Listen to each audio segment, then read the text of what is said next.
I just wanted to thank Henry, Scott, Pantel, and LSI. It's a fantastic event, a fantastic summit this here in Barcelona, and thank you for everyone for making time during your lunch to come join us.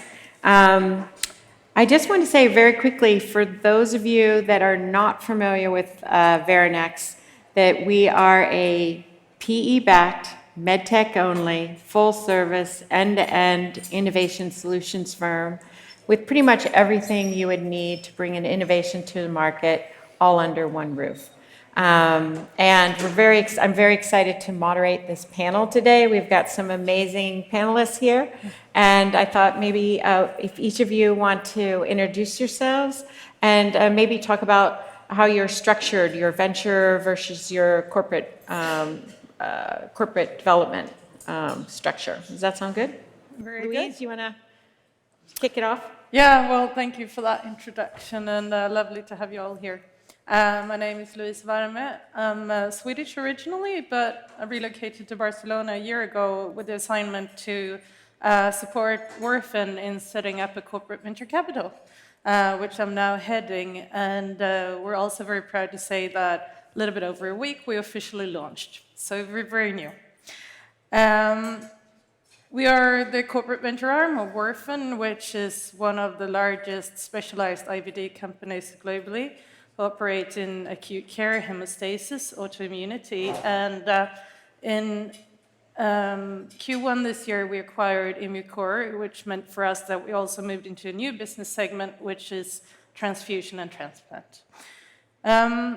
We chose to set up our CVC under corporate business development and strategic corporate business development, and that has much to do with how we operate strategically with the fund, with very close correlation with the M&A, the BD, but also the separate business units. Okay. Great. Good afternoon, everybody. I'm Michael Ryan, Boston Scientific. I've been with BSC for about 17 years, most of that time leading M&A for different parts of the company.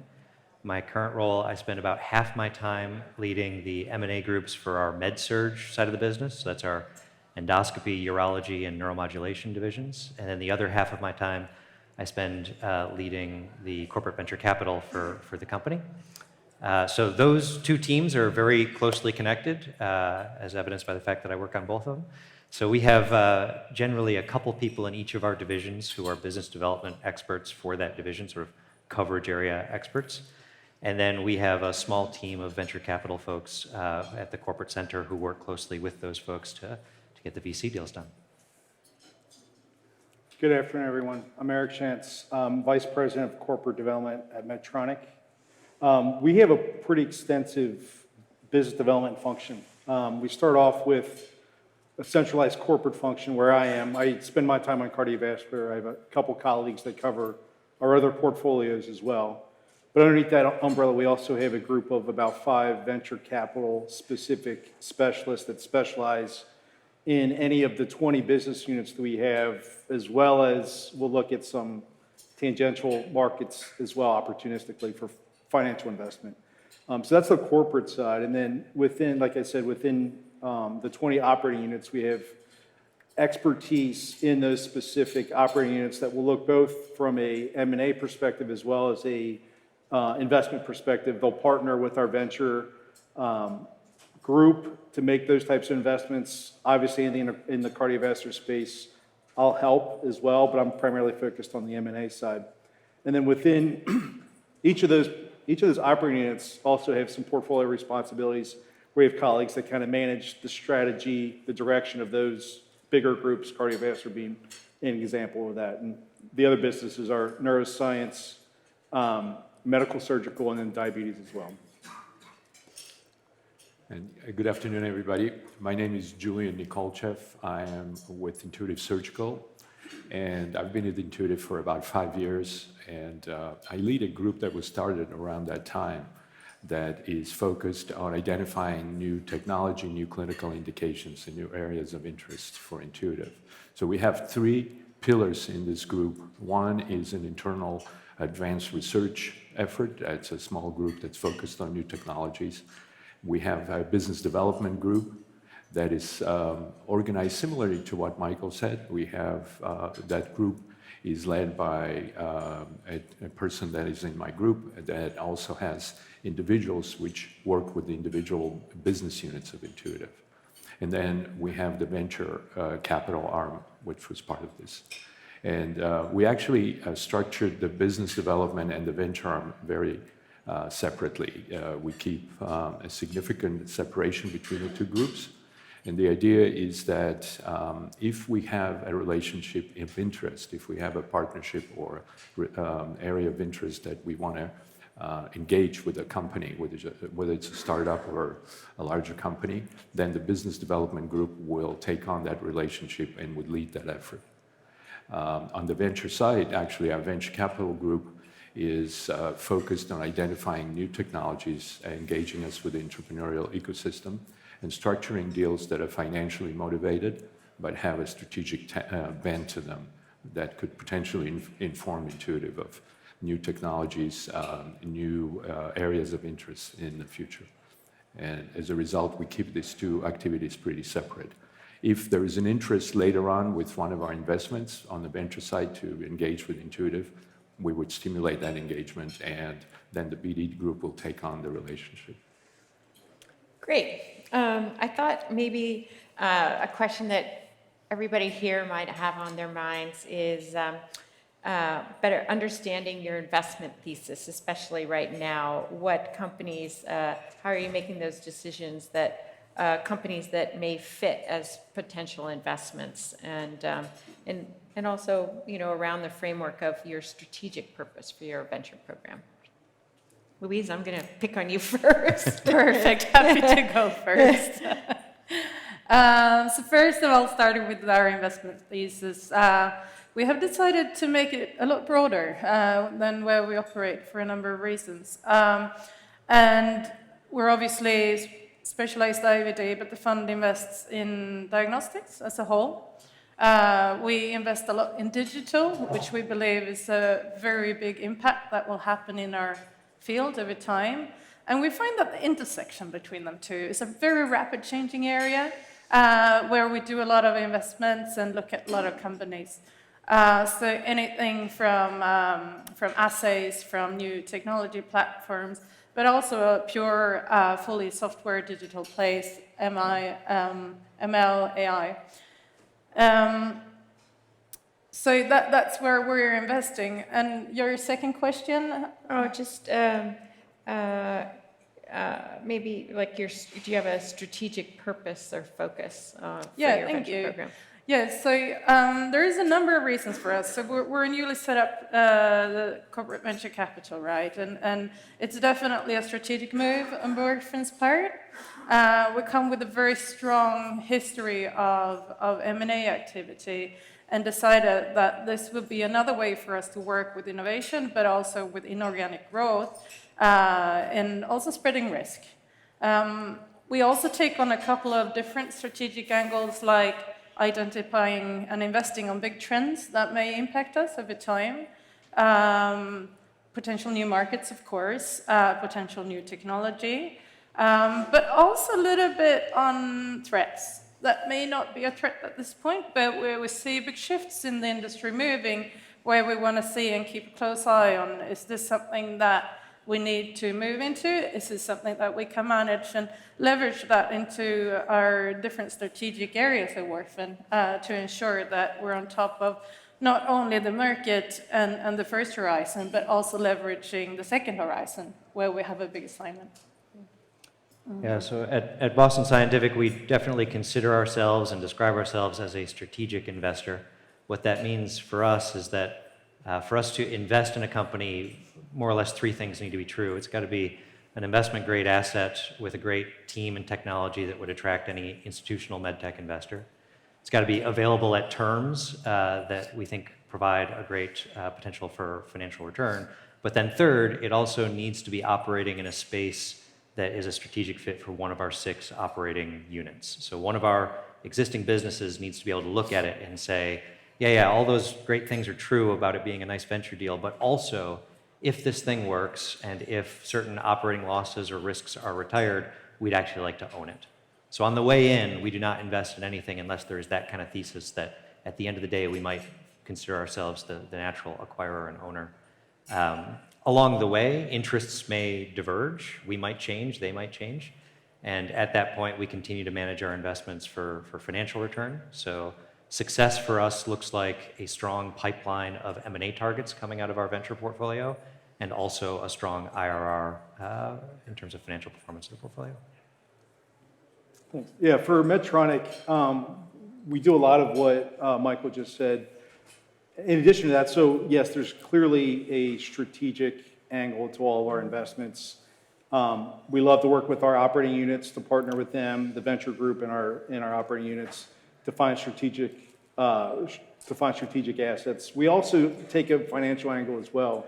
Our venture group, which has a bit more freedom to kind of go earlier, they're willing to take more risk. They don't have to fit that criteria where it's a clear target, maybe a near-term acquisition candidate. They've got a little bit more freedom to take some risks. So we will make financial and strategic type of investments through the ventures arm, and then later stage, and I'd say we are definitely trending more this way. We like the strategic fit. We like the partnership between the rigor of the ventures, the operating units coming with a very strategic angle and a path to an acquisition. We do both, but we do both. We're definitely leaning more towards those strategic investments where we see an acquisition down the road. And in Intuitive, we kind of combine some of the both benefits that Michael and Eric was just describing.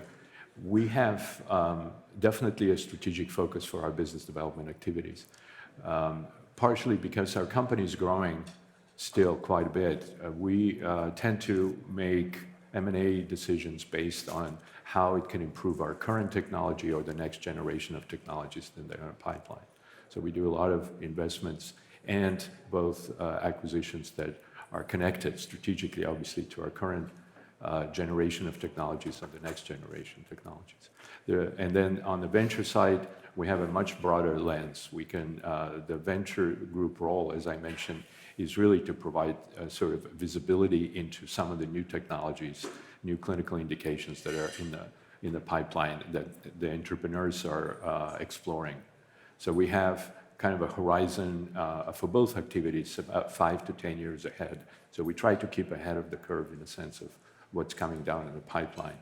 And that informs a lot of our venture activities and the breadth that we can invest in that area. Can I throw out a follow-on question for all? Yeah. Yes? Yeah. So we just laid out our sort of strategic lenses, which vary, but I think each of us is relatively fixed in our strategic lens and somewhat inflexible on it when presented with a new opportunity.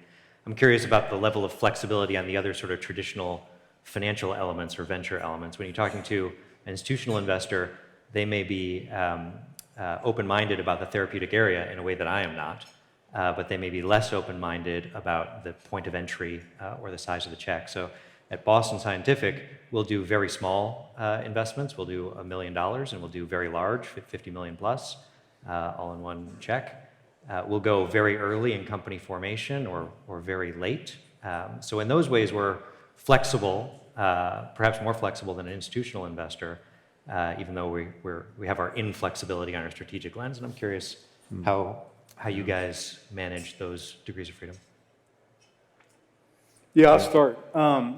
We have, I like the way you laid that out. We have a tremendous amount of breadth. We'll form startups as well.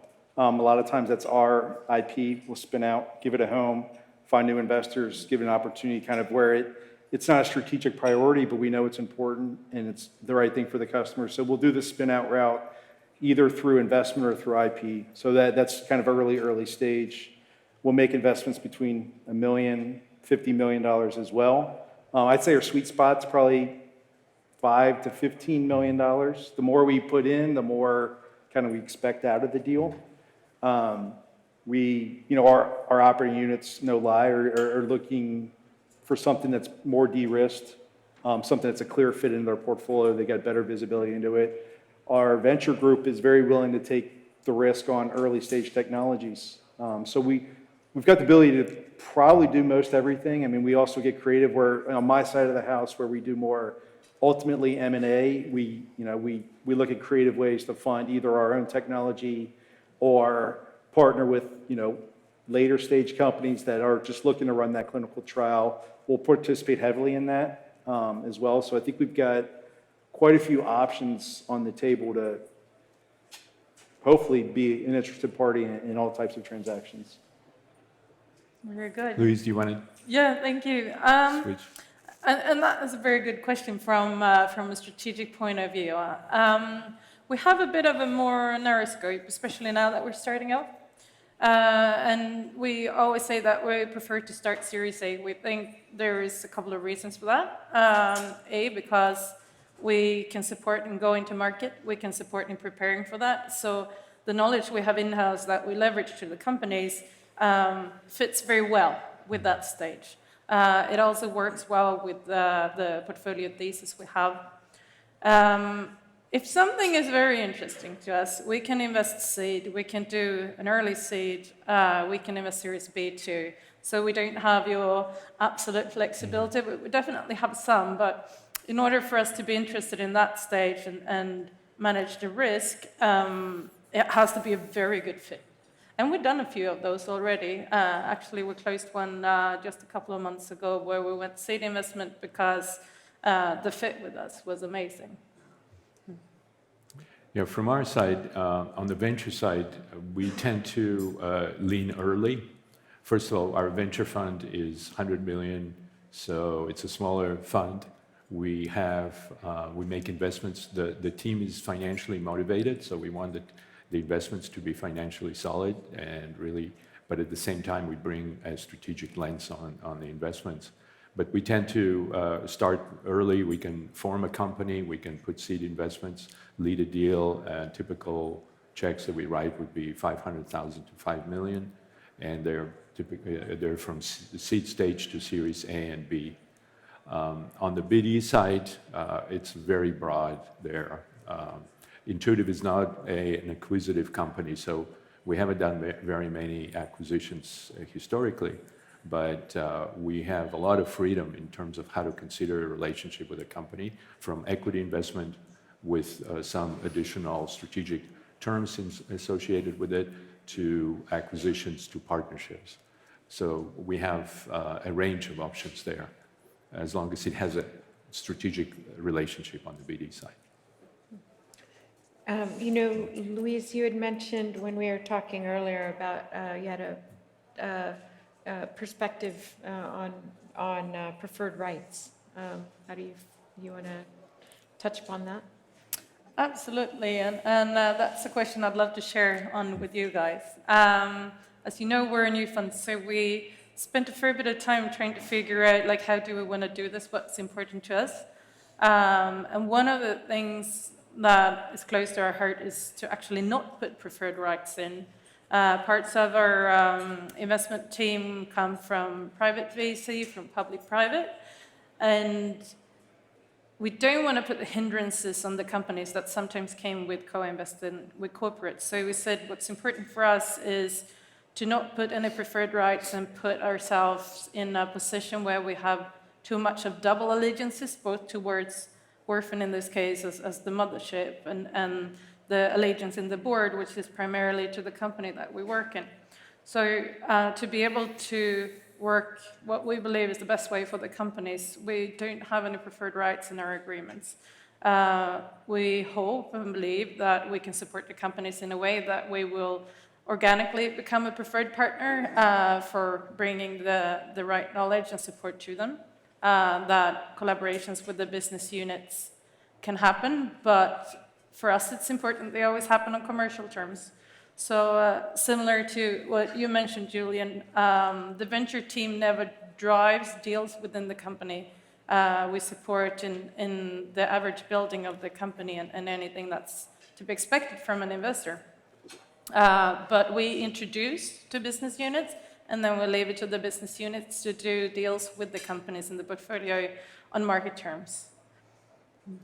Yeah, I'd say our perspective on strategic rights has evolved over time. The current venture program at BSC stems from 2012 timeframe. So over that timeline, we've invested a little over $1 billion. And when we started off, we did a lot of strategic rights deals. We veered in that direction.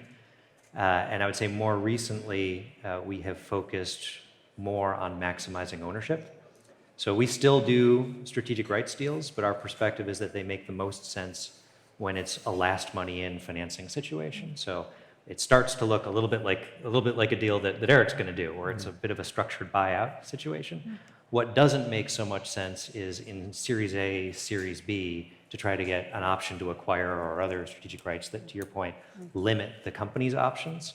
Because it also puts us in a potentially difficult place. Yes. There's going to be another financing coming, and when that financing comes, we're going to get asked, oh, okay, so are you going to give us all of the money now, or are you going to waive those rights so that we can go get other people to give us money? Yes. So we don't want to purchase rights that are ultimately not going to be useful, and they tend to only be useful toward the end of the company's lifetime. I will say, even at the early stages, we will tend to ask for things that we think are relatively innocuous. We will often ask for strategic exclusivity. And there are certainly times where we and Medtronic are together in a deal that happens.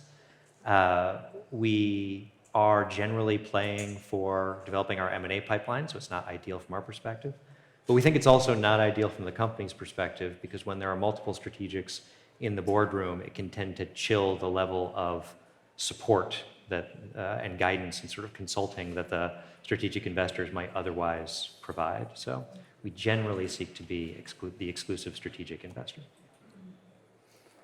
Yeah, that's interesting comments. I generally believe or agree with everything you said there on the strategic side, but maybe I'll take a step back from Medtronic just to be a little bit more helpful, because we have a couple different buckets. Right now, we have about $1 billion actively managed in minority investments of various sort of strategic investments. About half of that are transactions that we are kind of anticipating. So there are definitely some rights there, strategic rights, as much as, hey, we've got a call option on this, or something less than that, we've got follow-on rights or whatnot. But that's about $500 million actively out there right now.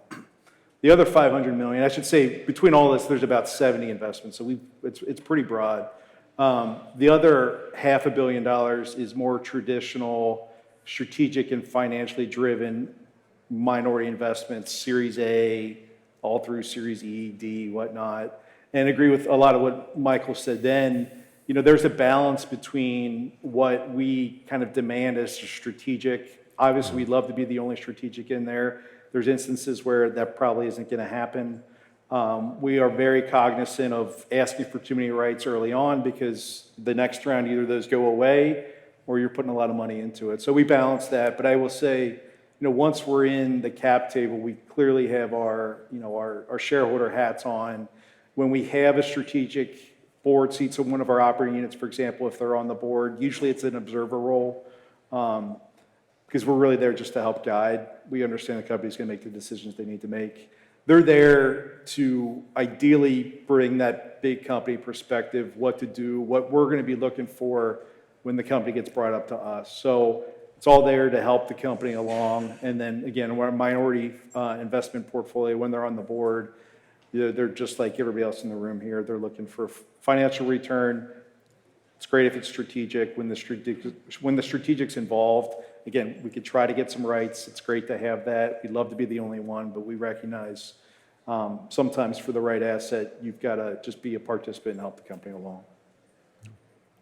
And from our side, we're very similar in that way. When we make a venture investment, we typically do not require or request any kind of strategic rights.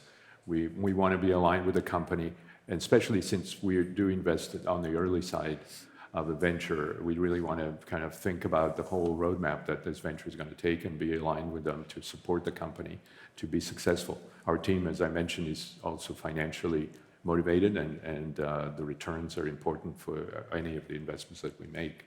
So we typically do not have strategic rights. On the BD side, we've done quite a few. We've done pretty much any kind of structured deals that one can think of on the business side, both from licensing, technology, exclusive rights, manufacturing rights, or equity investments for particular technology components, if you will, in the company. So those are usually structured very clearly upfront that we participate with a particular interest in mind that we would want the company to align with us if they want to work with us. And a lot of times, because of the fact that these deals are also early, we try to continue to structure something that works for the company and works for us. We have a tendency to take kind of narrow interest in technologies rather than a broad interest that can be helpful to us. Great. Let's see. So we have about 10 more minutes. I thought maybe we could delve into some corp dev topics. Does that sound okay? Great. So everyone's favorite topic, the regulatory environment for getting deals approved, U.S., internationally. So how are you managing the timing and engaging targets differently in the light of this changing regulatory environment? And I know maybe I'll start with Eric and Michael. Does that sound Sure. good? Yeah, I'll start off. Yeah, the world's changed over the last several years. I'd say primarily for our function, it started much earlier in the process, to the point where we're looking at strategic plans, presentations to XCOM about where the company wants to go. A lot more rigor about how we're defining things, just cognizant that we want, if we're going to approach a company and do a deal, we want to be in the best position to kind of define the deal. So we're more cognizant early on of how we're describing markets and segments. So that starts early in the process. When we engage with targets, oftentimes it's a bit of an education on what we expect, what we've seen. I've been through it a couple times. I'd say, usually maybe it's a month or two to close if you announce a deal. Now it's 6, 8, 10, 12 months, depending on where we think it's going to go. And it's not just the U.S. I mean, U.S.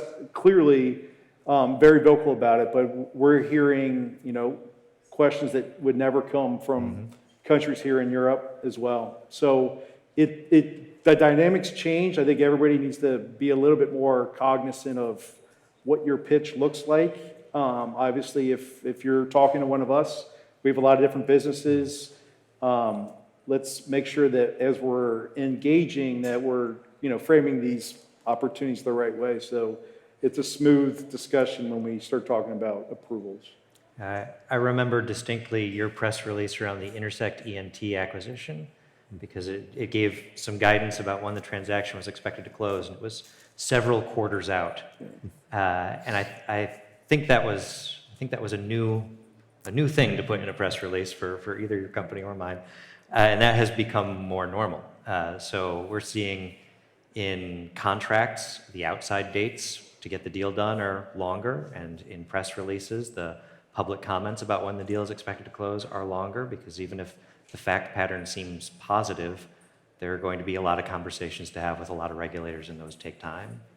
So I don't think it has impacted the way that we engage with potential partners or targets up front, but it's a whole set of considerations that do take up a lot of time and take a lot of oxygen out of the room during negotiation of the actual transaction. People need to get comfortable with the risk that something might not get done, but more importantly, they need to get comfortable with the timeline that the deal is going to be pending. And it can be tough to run your business when for several quarters you've announced that you're selling the company, but you haven't really sold it yet. And so there are definitely some conversations that need to happen to get companies comfortable with the timeline and the uncertainty. Okay. Yeah, I would definitely agree with both what you guys said. For us also, it takes a lot more discussions, a lot more planning of how we engage with companies, how we think about it. And in our situation, we're relatively narrow focused on soft tissue robotics, so it takes a little longer now to think about what it means when we engage with a company. So. Yeah. And I'm obviously not representing our M&A, but I do work very closely with my colleagues there. And for us, I would agree with you, it's much about the planning, doing the planning a little bit differently.